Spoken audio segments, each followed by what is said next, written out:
نحمده ونصلي على رسوله الكريم اما بعد فاعوذ بالله من الشیطان الرجیم بسم اللہ الرحمن الرحیم آمنوا بالله ورسوله وانفقوا مما جعلكم مستخلفين فيه فالذين آمنوا منكم وانفقوا لهم اجر كبير۔ ایمان لاؤ اللہ پر اور اس کے رسول پر جیسا کہ ایمان لانے کا حق ہے، اور لگا دو اور کھپا دو اور خرچ کر دو اور صرف کر دو اپنی جان اور مال دونوں میں سے جس جس شے میں اللہ نے تمہیں مستخلف بنا دیا ہے، خلافت عطا کر دی۔ تو جو تم میں سے ان دونوں تقاضوں کو پورا کر دیں، ایمان لائیں جیسے کہ ایمان کا حق ہے، اور لگا دیں، خرچ کر دیں، کھپا دیں اپنی جان و مال کو اللہ کی راہ میں، ان کے لیے بہت بڑا اجر ہے، لہم اجر کبیر۔ اب جیسا کہ میں نے عرض کیا تھا کہ یہ جو دوسرا سیکشن ہے 5 آیات پر مشتمل سورہ حدید کا، اس کا انداز بہت سائنٹیفک اور میتھمیٹک ہے، اس میں ربط جو ہے۔ پہلی آیت ہم نے پڑھی 2 تقاضے، پھر جس نے پورے کر دیے اس کے لیے بہت بڑا اجر۔ اب 2 آیتیں آ رہی ہیں ہر تقاضے پر، اور دونوں آیتوں کے اندر یعنی دونوں جوڑوں میں پہلے ملامت ہے، زجر ہے، ڈانٹ ہے، ڈپٹ ہے۔ تمہیں کیا ہو گیا؟ فرمایا وَمَا لَكُمْ لَا تُؤْمِنُونَ بِاللَّهِ، تمہیں ہو کیا گیا ہے؟ تم کیوں نہیں ایمان پختہ رکھتے اللہ پر؟ اب دیکھیے، اگرچہ خطاب عام ہے، یہاں کئی لفظ نفاق نہیں آیا ہے، لیکن یہ روح سخن براہ راست منافقین کی طرف ہے۔ یا نمبر 2، جو ضعیف الایمان لوگ ہیں، ایمان جو ہے وہ شیکی ہے، متزلزل ہے، وہ جمع ہوا نہیں ہے، راسخ نہیں ہے، قلب کے اندر جو ہے وہ یقین کی صورت اختیار نہیں کر چکا ہے۔ اب اس کے اوپر یہ ڈانٹ ڈپٹ کا دو، وَمَا لَكُمْ لَا تُؤْمِنُونَ بِاللَّهِ، کیا ہو گیا تمہیں؟ کیوں ایمان نہیں رکھتے پختہ اللہ پر؟ وَالرَّسُولُ يَدْعُوكُمْ لِتُؤْمِنُوا بِرَبِّكُمْ وَقَدْ أَخَذَ مِيثَاقَكُمْ إِن كُنتُم مُؤْمِنِينَ۔ حالانکہ رسول تمہیں پکار رہے ہیں۔ اب یہ چونکہ خطاب ہو رہا ہے براہ راست ان لوگوں سے کہ جن سے حضور مخاطب تھے، خود جو مخاطب اول تھے، بالواسطہ ہم سے بھی ہے، اس لیے کہ یہ قرآن ہم تک پہنچ گیا تو حضور ہی کا خطاب ہم تک پہنچ گیا، حدیث ہم تک پہنچ گئی تو حضور ہی کا خطاب ہم تک پہنچ گیا، لیکن وہ تھے براہ راست ریسیپینٹس، براہ راست ان کے لیے تو خود داعی جو ہے محمد رسول اللہ تھے۔ تو گویا کہ ان میں سے کسی کا محروم رہ جانا حقیقت ایمان سے، یہ تو بہت ہی بڑی محرومی ہے، بہت بڑی محرومی ہے، بہت بڑی محرومی ہے۔ یہی فرمایا وَمَا لَكُمْ لَا تُؤْمِنُونَ بِاللَّهِ وَالرَّسُولُ يَدْعُوكُمْ لِتُؤْمِنُوا بِرَبِّكُمْ۔ اب دیکھیے اس میں کس قدر ایک ایک لفظ کے اندر پکارنے والا کون ہے؟ رسول صلی اللہ علیہ وسلم، جس کی سیرت بے داغ، کوئی اس پر دھبا نہیں، چھینٹ تک نہیں، دھبا تو بڑی شے ہوتی ہے، کوئی انگلی انگش نمائی نہیں کر سکتا کہ ان میں یہ خرابی ہے، جن کو خود اس معاشرے نے الصادق الامین کہا، وہ خطاب دیے گئے، وہ کہ جس کا کردار انک لعلی خلق عظیم، اور اللہ تعالیٰ نے سورہ قلم میں، سورہ نون میں خود یہ خطاب فرمایا، آپ تو بہت عظیم خلق کے مالک ہیں، بہت اعلیٰ اخلاق کے مالک ہیں۔ تو وہ شخص ہے جو تمہیں پکار رہا ہے، بلا رہا ہے۔ نمبر 2، وہ بلا رہا ہے لِتُؤْمِنُوا بِرَبِّكُمْ، کہ ایمان لاؤ اپنے رب پر، کسی اور پر ایمان کی دعوت تو نہیں دے رہا۔ تمہارا رب، تمہارا خالق، تمہارا مالک، تمہارا رازق، اس پر ایمان کی دعوت دے رہا ہے، کوئی غیر کی بات نہیں ہے۔ تمہیں جان اور مال کھپانا جو ہے وہ کسی اور کے لیے نہیں کہہ رہا، اپنے خالق، مالک، رازق، اپنے الہ، اپنے معبود کے لیے کہہ رہا ہے۔ وَمَا لَكُمْ لَا تُؤْمِنُونَ بِاللَّهِ وَالرَّسُولُ يَدْعُوكُمْ لِتُؤْمِنُوا بِرَبِّكُمْ وَقَدْ أَخَذَ مِيثَاقَكُمْ، اور وہ تم سے قول و قرار، میثاق لے چکا ہے، اللہ میثاق لے چکا ہے۔ یہ میثاق کسے کہتے ہیں؟ واو، سا اور قاف کا مادہ آتا ہے باندھنے کے لیے۔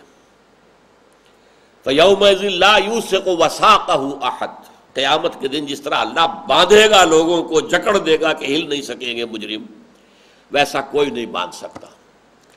اسی کو ہم وثوق کہتے ہیں، میں وثوق سے کہہ رہا ہوں، یعنی بڑی پختگی کے ساتھ، یقین کے ساتھ کہہ رہا ہوں۔ اسی سے میثاق کا لفظ بنا ہے، میثاق مدینہ۔ وہ چیز، وہ معاہدہ کہ جس میں یہود اور ادھر سے اہل ایمان نبی اکرم صلی اللہ علیہ وسلم کی قیادت میں وہ آپس میں بندھ گئے تھے. میثاق مدینہ معاہدہ تھا کہ جوائنٹ ڈیفنس ہوگا مدینے کا، جوائنٹ ڈیفنس آف مدینہ، اس کا پیکٹ تھا، pact of joint defence of Medina. تو یہ میثاق تھا. ایک میثاق وہ ہے جو ہر انسان اس دنیا میں آنے سے پہلے کر چکا ہے اللہ سے. اس کا ذکر سورہ اعراف میں ہے، الست بربکم قالوا بلی. وہ ہماری شخصیت کی اصل شے جو میں نے کہا تھا، انا، خودی، یہ عبارت ہے ہماری روح سے. اس روح کے گرد یہ جسم ہے، جسم کے گرد گھر ہے، ساز و سامان ہے، اس کے گرد اور ہے، ملک ہے، پوری نوع انسانی ہے. ان غلافوں میں ہم لپٹے ہوئے ہیں. اصل شے کیا ہے؟ وہ انا، وہ خودی، وہ سیلف. اور یہ سیلف وہ ہے جو بہت پہلے پیدا کی گئی تھی، ارواح کی تخلیق ہوئی ہے. تو اس کے اعتبار سے یہ ہے کہ ایک جو آج کا تصور ہے big bang, this universe started with a big bang, ایک بہت بڑا دھماکہ ہوا. اور وہ ہمارے جو تعبیرات کن، یہ کن جو ہے اللہ کا حکم، یہ بگ بینگ کی شکل میں دنیا کے وجود میں لانے کا وہ جو ہے ذریعہ بنا ہے. لیکن ہماری سائنس، فزکس یہ اس بگ بینگ سے پیچھے نہیں دیکھ سکتی. ایک بگ بینگ سے پری اور پرائر جو ہے ایریا ہے اور زمانہ ہے، اور یہ وہ ہے کہ جو عالم امر کہلاتا ہے. یہ عالم خلق ہے، جو میٹیریل ورلڈ ہے وہ بگ بینگ سے شروع ہوئی ہے. اس میں وہ ذرات پیدا ہوئے ہیں جو فوٹونز کہلاتے ہیں، بہت ہی چھوٹے، جن کا کہ آپ تصور نہیں کر سکتے، لیکن کئی ملین فارن ہائٹ ٹیمپریچر اس کا، ملین آف فارن ہائٹ، اور انتہائی تیزی کے ساتھ حرکت میں کرنے والے ذرات وجود میں آئے. اور ان ذرات سے نے پھر گیلیکسیز کی شکل اختیار کی ہے. پھر اس کے اندر جو ہے جیسے ہمارا سولر سسٹم ہے یہ وجود میں آیا ہے. یہ ایک لمبی بات ہو جائے گی. لیکن یہ کہ اس بگ بینگ سے material world, world of matter, عالم خلق کا آغاز ہوا. اس سے پہلے عالم امر ہے. وہ پہلا ایک کن تھا جس سے کہ اللہ تعالیٰ کی، یوں سمجھیے کہ تخلیق کا پہلا مرحلہ، بلکہ تخلیق کا لفظ اس کے لیے نہیں ہوگا، ابداع و ایجاد کا پہلا مرحلہ. ابداع کہتے ہیں کسی چیز کو بغیر کسی شے کے پیدا کرنا. انگریزی میں اسے کہتے ہیں کریشن ایکس نیہیلو، عدم میں محض سے پیدا کرنا. اور خلق کہتے ہیں کسی شے سے دوسری شے کو پیدا کرنا. لکڑی سے میز بنا دی، لکڑی سے کرسی بنا دی، مٹی سے انسان بنا دیا، آگ سے جن بنا دیے. یہ کوئی شے ہے جس سے کہ کوئی شے بنا، یہ خلق ہے. خلق الانسان من صلصال کالفخار وخلق الجان من مارج من نار. تو تخلیق کسی شے سے کسی شے کا نام ہے، لیکن بغیر کسی شے کے، عدم محض سے، اس کا نام ابداع ہے. بدیع السماوات والارض. اس نے اس کائنات کو پیدا کیا، آسمان و زمین کو، کسی بھی شے سے نہیں بلکہ محض اپنے امر کن سے. وہ پہلا کن جو ہے اس سے ارواح پیدا ہوئی. اور ارواح دو قسم کی ہے. ملائکہ وہ بھی روح ہے. جبریل کو ہم کیا کہتے ہیں؟ روح القدس، روح الامین، یا روح. اور ارواح انسانی، آدم کی روح سے لے کر قیامت تک جو آخری آدم کی اولاد میں سے پیدا ہوگا انسان، ان سب کی ارواح پیدا کر دی گئی. اور ان سے ایک اللہ تعالیٰ نے قول و قرار لیا ہے، الست بربکم قالوا بلی. کیا میں ہی تمہارا رب نہیں ہوں؟ میں تمہارا مالک نہیں ہوں؟ سب نے کہا ہم نے، بلا، کیوں نہیں، یقیناً اے اللہ تو ہمارا رب. یہ پہلا میثاق ہے، اسے میثاق الست کہتے ہیں. یہاں جو کہا جا رہا ہے کہ تم سے تو میثاق لے چکا ہے، اس میں پہلی مراد یہ بھی ہو سکتی ہے، لیکن زیادہ گمان دوسرے میثاق کا ہے. وہ دوسرا میثاق کیا ہے؟ جب ایک شخص ایمان کا دعویٰ کرتا ہے تو گویا کہ وہ اپنے آپ کو باندھ دیتا ہے. میثاق ہے. اب یہ اللہ کو مانتا ہے تو اللہ کے ساتھ بندھ گیا، اسے اللہ کا حکم ماننا ہوگا. رسول کو مانا ہے تو رسول کے ساتھ بندھ گیا ہے، اسے رسول کے فرمان جو ہے وہ تسلیم کرنے ہوں گے. قرآن کو مانتا ہے تو قرآن کے ساتھ بندھ گیا ہے کہ اب اسے قرآن کے دیے ہوئے راستے پر چلنا ہوگا.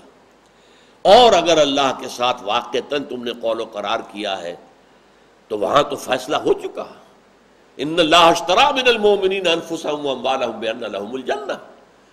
اللہ تو خرید چکا اہل ایمان سے ان کی جانیں بھی ان کے مال بھی بعوض جنت کے، کہ انہیں جنت کا وعدہ دیا ہے، تو جان اور مال خرید چکا. اب یہ تمہارا اپنا ہے ہی نہیں. بظاہر بھی اگر تم کو ہو کہ یہ میری جان، میرا مال، میرا جسم، میرا مکان، میری دولت، تو بھی غلط ہے. ایک مومن تو یہ کہہ ہی نہیں سکتا. ویسے تو یہ کہ یہ سب کچھ ہے ہی اللہ کا، تمہیں صرف خلافت دی گئی ہے، لیکن اس سے آگے آ کر تم نے اس خلافت کی توثیق کی. جب اللہ پر ایمان کا دعویٰ کیا تو ان اللہ اشتری من المؤمنین انفسهم واموالهم بان لهم الجنہ. اللہ تعالیٰ تو اہل ایمان سے ان کی جانیں اور مال خرید چکا ہے جنت کے عوض. تو یہ ہے میثاق. دو میثاق یہاں مراد ہو سکتے ہیں. اگر تو اس کا خطاب عام مانا جائے تمام انسانوں سے تو میثاق الست.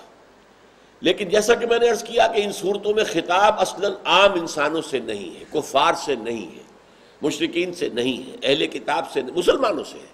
اور مسلمان وہی ہے جو ایمان کا دعویٰ کرتا ہے. لہذا گویا کہ وہ اپنے آپ کو بیچ چکا ہے، وہ اللہ تعالیٰ کے ہاتھ اپنے جان اور مال فروخت کر چکا. یہ میثاق ایمان ہے. وَقَدْ أَخَذَ مِيثَاقَكُمْ إِن كُنتُم مُّؤْمِنِينَ. اگر تم واقعی ماننے والے ہو. اگر پہلا میثاق ہے تو ماننا ترجمہ ہوگا یہاں پر، اور یہ دوسرا میثاق ہے مومن، تو اگر واقعی مومن ہو تو پھر تو میثاق ہو چکا.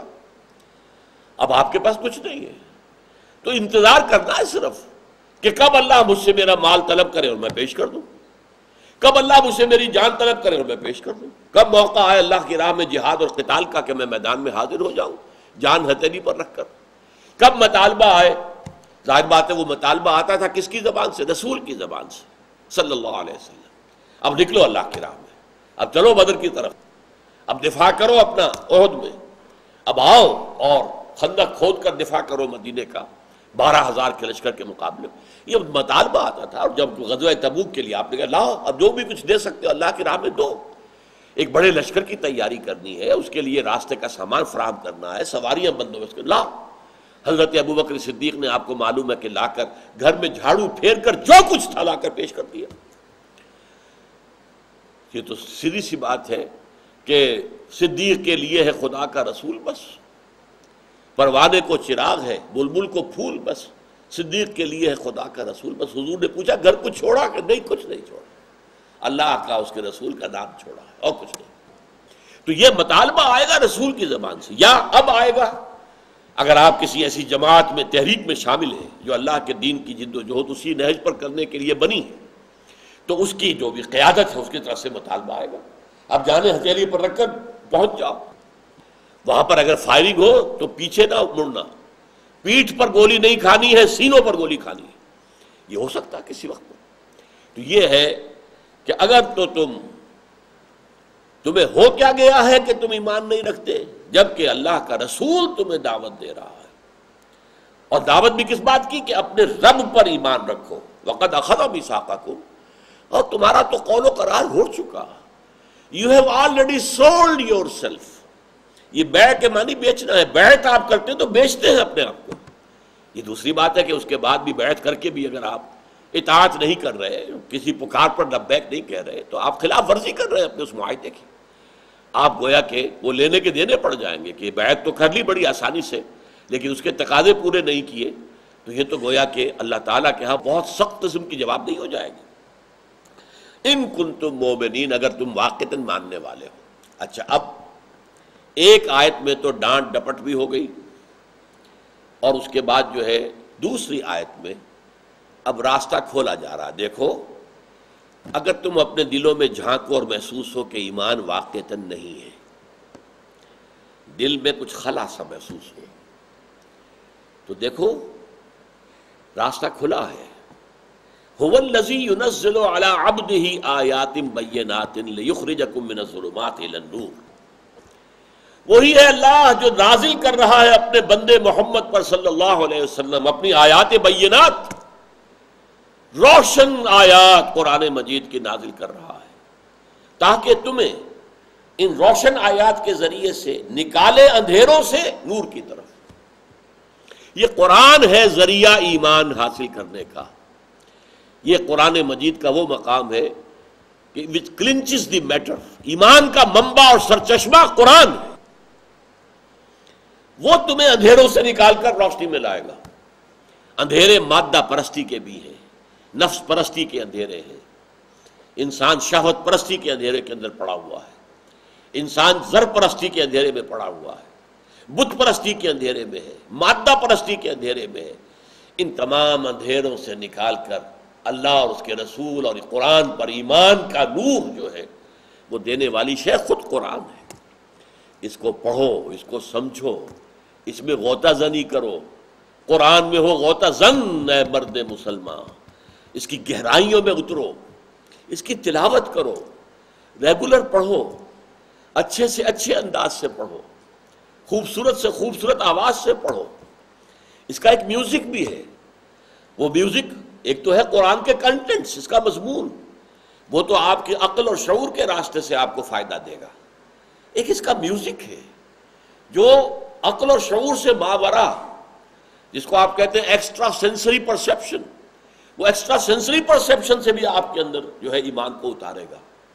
اور صحیح بات کیا ہے، وہ روح جو ہے آپ کی اندر لپٹی ہوئی ان غلافوں میں، it will dance to the tune of Quran, یہ رقص کرے گی، یہ روح رقص کرے گی اس جو ملکوتی غنا ہے، جو ڈیوائن میوزک ہے قرآن کا۔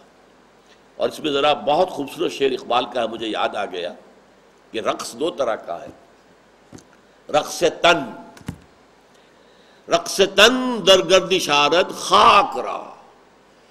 اس رقص تن سے ہمارا جو خاکی وجود ہے، حیوانی وجود، وہ رقص کرتا ہے، وہ سٹیمولیٹ ہوتا ہے، اس کے اندر تحریک پیدا ہوتی ہے ہمارا حیوانی وجود میں۔ رقص تن یہ جو جسم کا رقص ہے، جسمانی رقص ہے۔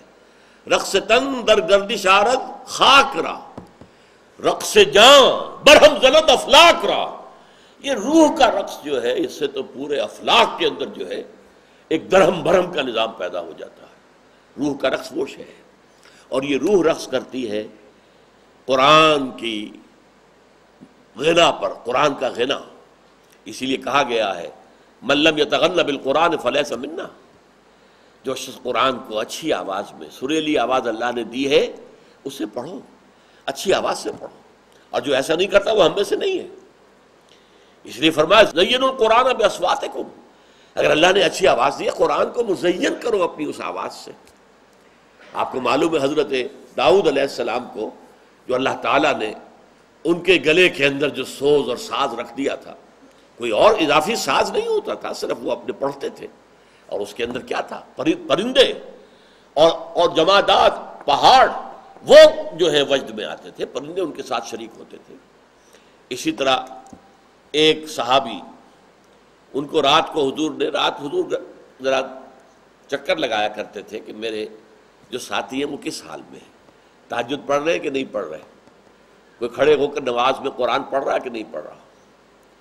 تو ابو موسیٰ اشعری رضی اللہ تعالیٰ عنہ کے گھر چھوٹے چھوٹے تھے، ایسے تو نہیں تھے یہ 4 کنال کے، وہاں پتہ ہی نہیں چلے آپ اندر کیا کر رہے ہیں۔ وہاں تو یہ ہے کہ ایک حجرہ ہے، اس حجرے کے باہر آواز آ رہی۔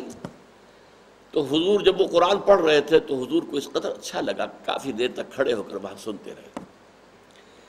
صبح کو فجر کی نماز کے بعد جب ملاقات ہوئی، فجر کے بعد آپ نے فرمایا ہاں ابا موسیٰ، اے ابو موسیٰ اشعری، انک قد اوتیت مزمارا من مزامیر آل داود، تمہیں تو آل داود کے سازوں میں سے ایک ساز اللہ نے عطا کیا ہے۔ یہ ساز یہ نہیں تھے کوئی بنسری ہو یا کوئی اور چیز ہو یا کوئی ستار، نہیں، بلکہ جو گلے میں ساز ہے، جو نیچرل ساز ہے، اللہ نے دیا ہوا ہے، آواز دی ہے۔ تو جیسے داود کو اللہ تعالیٰ نے عطا کیے تھے، ان کے گلے کے اندر جو ساز رکھ دیا تھا، اللہ نے تمہیں بھی عطا کیا۔ تو یہ ہے اصل میں قرآن مجید کو پڑھنا، قرآن کی تلاوت، قرآن کی قرات، اور قرآن پر تدبر، قرآن پر غور، قرآن پر فکر، قرآن کے اندر گہرے اترنا اور غوطہ زنی کر کے قیمتی سے قیمتی جو موتی ہے نکال کر لانا، جو جا کر وہ تو سمندر کی تہہ میں ملیں گے، اوپر تو نہیں ملے گا۔ اوپر سے یقیناً تذکیر ہو جائے گی، نصیحت ہو جائے گی، یاد دہانی ہو جائے گی، لیکن یہ کہ تدبر قرآن جو ہے، جو میرا کتاب چاہے مسلمانوں پر قرآن مجید کے حقوق، جن میں تذکر بالقرآن اور تدبر تدبر قرآن، ان دونوں کو میں نے علیحدہ علیحدہ واضح کیا. تو فرمایا هو الذی ينزل على عبده آیات بینات لیخرجکم من الظلمات الی النور، کہ اگر تم ذرا جھک کر اپنے دل کو ٹٹولو، محسوس ہو کہ وہ یقین والا ایمان نہیں ہے، تو گھبراؤ نہیں، یہ قرآن ہے موجود، راستہ موجود ہے، کھلا ہے. ایمان کے حصول کے لیے کہیں آپ کو چین جانے کی ضرورت نہیں ہے، کہیں جاپان جانے کی ضرورت نہیں ہے، کہیں امریکہ جانے کی ضرورت نہیں ہے. یہ قرآن جو تمہارے پاس ہے یہ منبع ایمان ہے، سرچشمہ یقین ہے. اس قرآن مجید پر غور کرو، اسے پڑھو، اسے سمجھو، اس سے تمہارے دل کے تار جو ہے وہ حرکت میں آئیں گے، تمہاری روح جو ہے رقص کرے گی، اور اسی سے تمہیں یقین حاصل ہوگا کہ میری روح کا اور اس کلام کا منبع ایک ہے.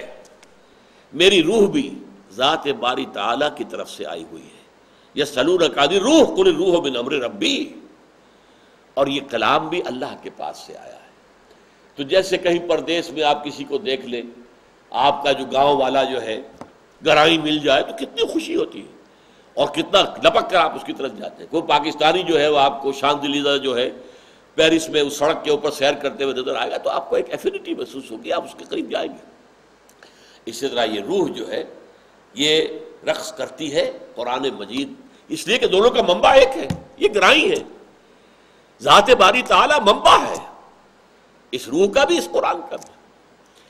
تو هو الذی ينزل على عبده آیات بینات لیخرجکم من الظلمات الی النور وان اللہ بکم لرؤوف رحیم. اور دیکھو اللہ تعالیٰ تمہارے لیے رؤوف بھی ہے، رحیم بھی ہے. اب رؤوف اور رحیم کو سمجھیے، یہ رؤوف کا لفظ قرآن مجید میں کل 11 مرتبہ آیا ہے، اور 10 مرتبہ اللہ کے لیے آیا ہے، 1 مرتبہ حضور کے لیے آیا ہے سورہ توبہ کے آخر میں، اور کسی کے لیے لفظ رؤوف نہیں آیا.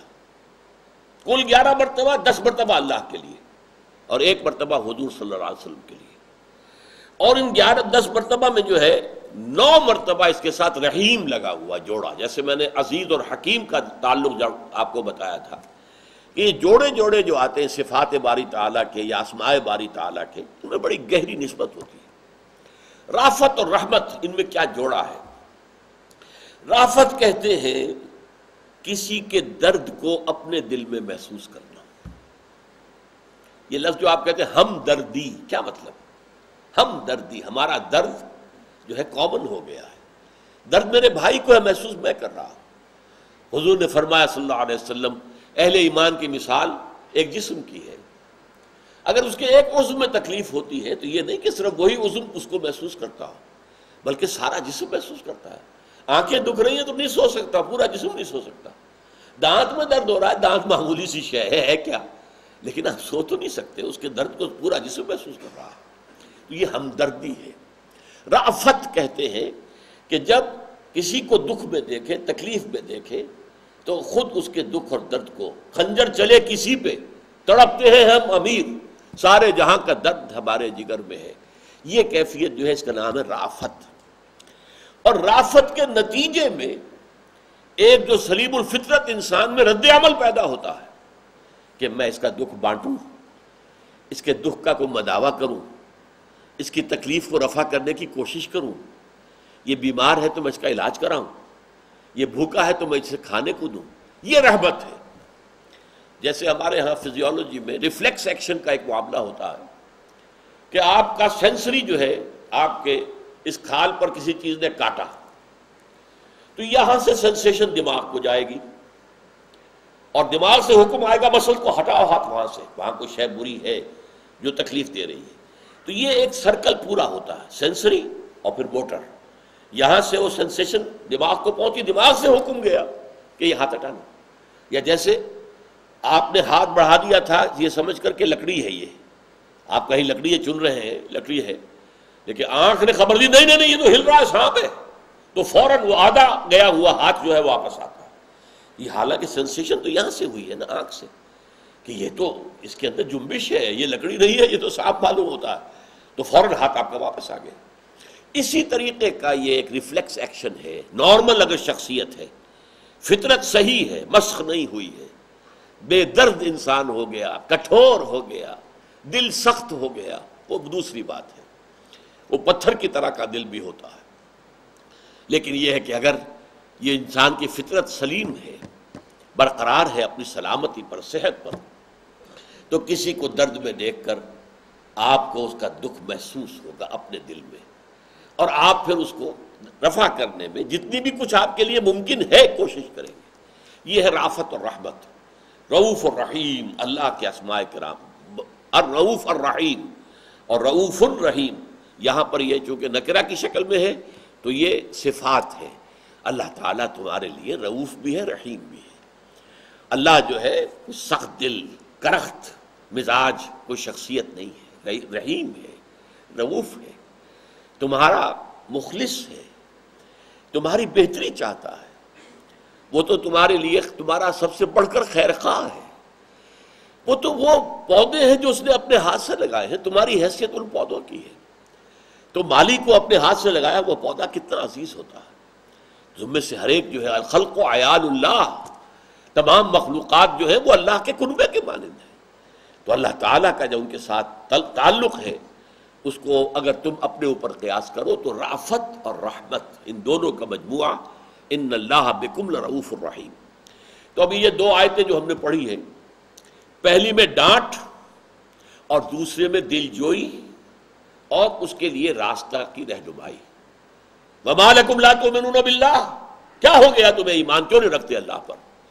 وَالرَّسُولُ يَدْعُوكُمْ لِتُؤْمِنُوا بِرَبِّكُمْ، حالانکہ رسول تمہیں پکار رہے ہیں، اور پکار رہے ہیں اس بات پر کہ ایمان لاؤ اپنے رب پر۔ وَقَدْ أَخَذَ مِيثَاقَكُمْ، اور وہ تم سے عہد لے چکا، عہد الست بھی لیا تھا، پھر عہد ایمان ہو چکا ہے اگر تم ماننے والے ہو اور مومن ہو۔ اور اس کے بعد اگر تم محسوس کرو کہ ایمان سینے کے اندر اس کا نور محسوس نہیں ہو رہا، اس کی حرارت محسوس نہیں ہو رہی، دل کچھ خالی سا ہے، تو دیکھو یہ بھٹی موجود ہے ایمان کی، یہ قرآن ہے، رجوع کرو۔ هو الذی ينزل على عبده آیات بینات لیخرجکم من الظلمات الى النور وان اللہ بکم لرؤوف الرحیم۔